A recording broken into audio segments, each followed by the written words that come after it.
Hey guys, welcome back to my channel and welcome back to another Back to Basics video.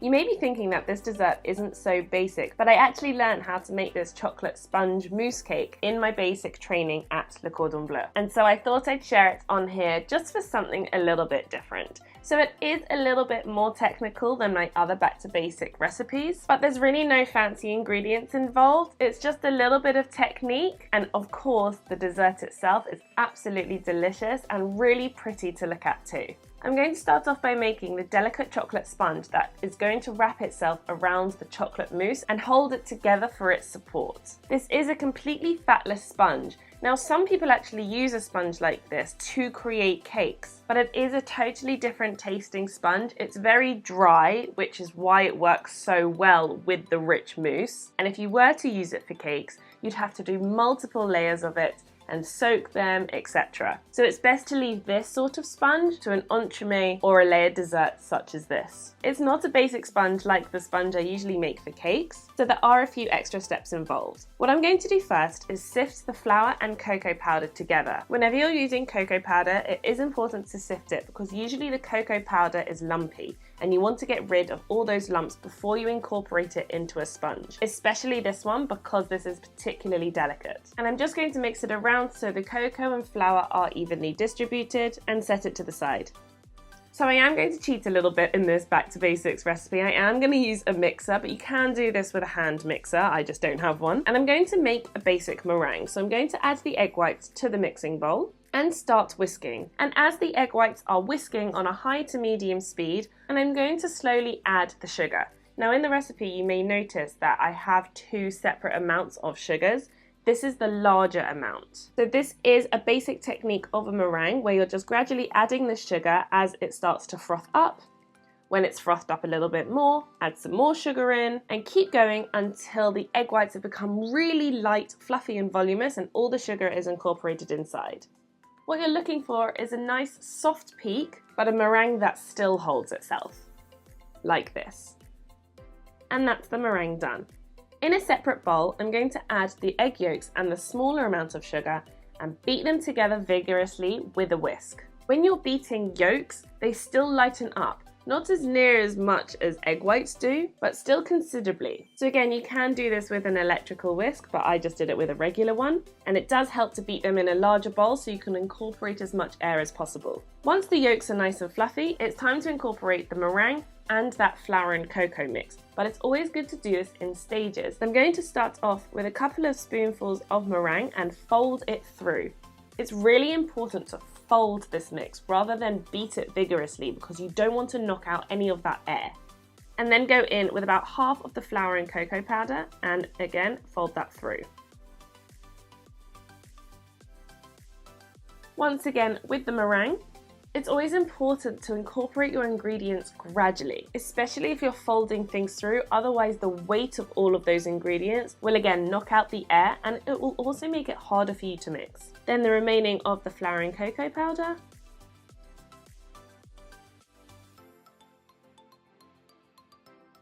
And lastly, the meringue. I can't remember why it's important to end with the meringue, but it certainly makes it that bit easier to mix in. So I'm going to fold that through until all the ingredients are incorporated and I get a nice smooth batter like this.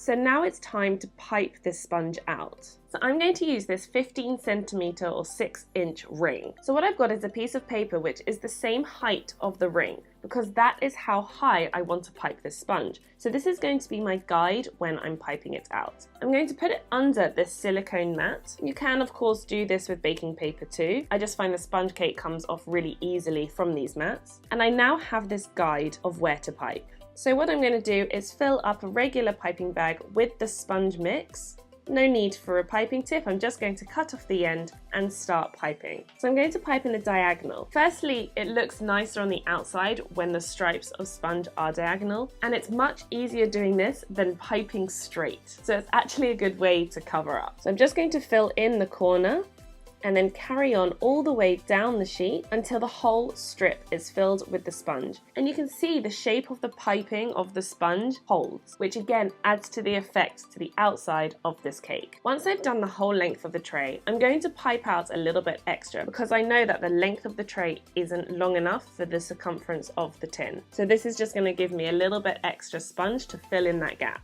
So now what I'm going to do is pipe the sponge to the same size as the tin for the base of the cake. So I'm going to use the tin as a guide at first and pipe a spiral. Just before it gets to the outside of the tin, I'm going to remove it so I don't dirty it, and then I'm going to pipe a couple more rings around the outside just to make sure it is big enough. I'm going to add a layer of this sponge to the inside of the mousse cake, so I'm going to pipe a smaller surface where I have space. The last thing I'm going to do is sprinkle some crushed pistachios over the longer pieces of the sponge. Firstly, I absolutely love pistachio in chocolate, and it really gives a nice pop of colour. But the real reason of sprinkling nuts on this outside strip is so it doesn't stick to the ring when we're building it up and then you take the ring off. I once tried it without the nuts and the sponge ended up sticking to the ring and ruining the cake. So you don't have to do pistachio, but I do recommend sprinkling some sort of nut over the long strip of the sponge. And now it's ready to bake. So this is a really quick sponge to bake. It bakes in about 8 to 10 minutes. So you really have to watch it. The oven is at 185 degrees Celsius. You can actually bake it anywhere between 180 and 190, but my oven's a little bit on the hot side, and you're waiting for it to spring back at you. So this is the cooked sponge. A little bit of the definition of the piping has been lost, but you can still see it, especially on the edges. And what I want to do is get this off the tray as soon as possible because the sponge can still cook from the heat of the tray. But like I said, as I touch the top of the sponges, I can feel that they're nice and cooked because they're springing back at me.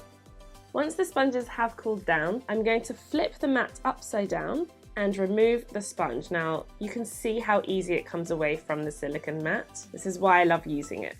And that is the sponge done. So when I pick it up, you can see how flexible this sponge is. So it's really not a normal sponge, but it's perfect for a built-up cake like I'm doing today. So I'm going to leave that to the side and get on with the mousse filling.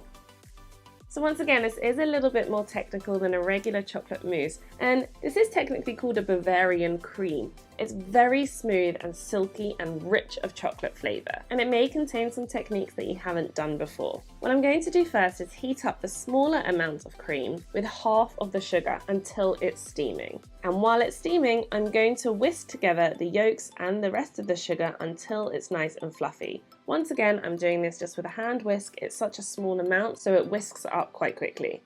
So they'll get nice and fluffy like they did before. And while I'm waiting for the cream to get nice and hot and steamy, I'm going to melt my chocolate. So what I'm doing here is something called tempering the eggs. Now usually tempering is only to do with chocolate, but it basically means changing the temperature. If I were to put the eggs and sugar straight into the cream, it will start cooking them. So I want to bring the yolks and sugar up to temperature before I add it to the cream, so it doesn't give it so much of a shock. So my camera actually switched off while I was doing this process, but what I did was transfer half of the hot cream into the egg yolks to heat them up slightly and then pour everything back into the hot cream saucepan, give it a mix with a spatula and then bring it onto the hob. So I'm going to keep stirring the cream, sugar and egg yolk mix over a low heat and thicken it up. If you've ever made custard before, this is a similar technique to that. And what will happen is as it's heating up, the egg yolks will be cooking and the mixture will get thicker. So this will take about 5 minutes, and the best way to test it is to get a spoon and dip it into the cream. When you lift it up and drag your finger across it, the cream no longer drips and that line where you've put your finger stays. And at this point, it's ready to take off the heat. So here I've got my melted chocolate, and to this I'm going to add some cocoa powder. Once again, sifting it through to make sure there are no clumps of cocoa left, and combine it fully until a thick paste is formed. To this paste, I can now start adding my cream, once again in stages because it will make it that little bit easier. When you've added the first bit of cream, it may take a while for you to mix in the chocolate, but once you've done this first section, adding the rest of the cream will be easier. And so what you're doing here is basically making a chocolate-based custard. Once all the cream is mixed in, you'll have this beautiful glossy, thick chocolate mixture. And of course, it's still hot because I've just added the hot cream. So I'm going to leave this to cool completely before finishing the mousse off. While I'm waiting for that chocolate to cool down, I can prepare the sponge that I made earlier. So the first thing I'm going to do is prepare the base of the cake. So using the tin, I'm going to mark the size that I want and simply cut around the edges. So not only am I achieving the size, I'm also getting rid of a slight crusty edge that formed when the sponge was baking in the oven. Now, I do want it a little bit smaller than the ring because I'm going to be putting the outside layer of sponge first. So I need to take that thickness of sponge into consideration. So with the long band of sponge, I want to make sure that this equally lines up in the tin. So I'm just going to go around it and measure the height and then trim it accordingly. It's a really easy sponge to cut. I'm using scissors here, but you can also use a knife. So I can see that one side is a little bit taller, so I'm just going to trim it just that bit more. Trim off the edges as well, and then line it inside the tin.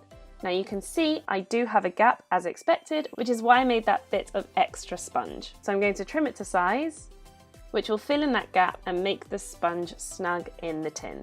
So now I can place the base part of the sponge, but it is still too big, so I'm just going to trim it a little bit more so it can fit snug inside because I don't want any mousse leaking out when it comes to filling. And for that centerpiece, I just want it a little bit smaller and get rid of the harder parts of sponge around the outside, so I'm going to trim it a little bit as well. And now that's ready to fill, so I'm going to finish off the mousse. So all I'm going to do now is whip up the larger amounts of cream until it's a nice soft peak. I always whip cream by hand because it's really easy to overmix, especially when you're using an electric whisk. So it takes a couple of minutes and you want to whisk it until it just holds. Any more, you can start splitting the cream. I've obviously made sure that the chocolate mix is completely cool before I add it to the cream. If it still has heat, it's just going to melt the cream. So that's why it's important to let it completely cool before you do this stage. Once again, in about 3 or 4 turns, add the chocolate to the cream and fold it through until this smooth batter is formed. Just to make it easier, I'm going to transfer it into a measuring jug so I can pour it into the tin without the mess. So into the ring it goes, and I'm going to fill it about halfway and then place that center piece of sponge inside. Having that center piece of sponge inside gives it an extra layer and also helps with the stability of the cake. Now I'm going to fill the tin with the remaining of the chocolate mousse all the way to the top. And give it a little shake just so it evens out. And that is the majority of the cake done. So this does take a while to chill. If you can leave it overnight, even better, but you need at least 4 to 5 hours in the fridge for this to set. You can do this part in the freezer if you want to speed up the process, however the mousse will of course get frozen. I'm going to leave it in the fridge overnight to make sure it's super solid before I remove the ring tomorrow. To top this cake off, I'm going to make some of my chocolate ruffles. Now I have a whole YouTube video explaining exactly how to make these chocolate ruffles, but just as a reminder, I'll go over it quickly again one more time. I'm going to spread a thin layer of dark chocolate on the back of a baking tray and use a large palette knife to spread it flat and thin. I'm now going to put the tray into the fridge and leave it to set for about 5 minutes for it to cloud over. When I take the tray out of the fridge, it's all about timing. You want to leave the tray at room temperature for a couple of minutes before you start scraping the ruffles. Now I'm using a wallpaper scraper here. You can use a small side scraper too, and I know this sounds annoying to hear, but it is practice, I promise. It's all about getting the angle right of the scraper and making sure the chocolate is at the right temperature to do so. Once again, if you want a more detailed tutorial in how I make these chocolate ruffles, then go ahead and check out my other video. For this cake, I want to make as many as possible because I want to put a whole crown of ruffles on the top.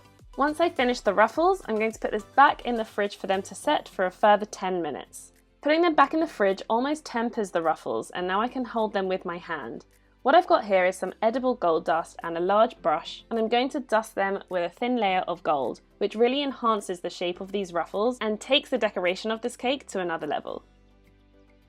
The gold is only needed on one side because you'll only be able to see one side of the ruffle once it's on the cake. And once they're all done, I'm going to place them in the fridge until I'm ready to use them.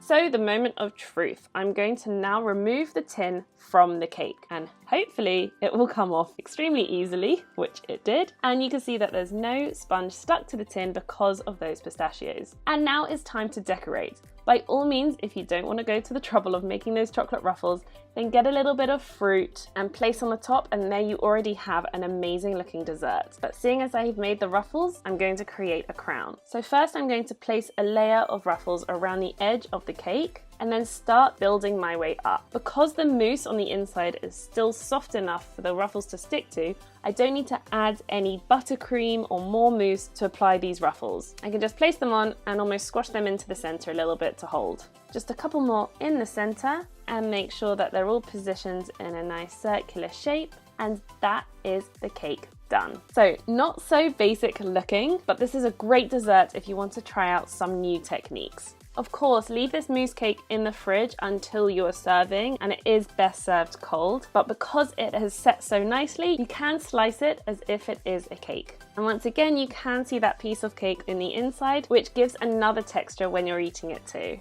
Not only is this chocolate mousse so delicious and light and full of chocolate flavour, it's a really elegant and beautiful dessert too, so give it a go. And of course, if you do try it out, then I'd love to see your creation. Please tag me at George's Cakes on Instagram, and in the meantime, please check out all my other videos on my channels, whether it's cake decorating or more recipe videos like this one, and see you soon for more tutorials.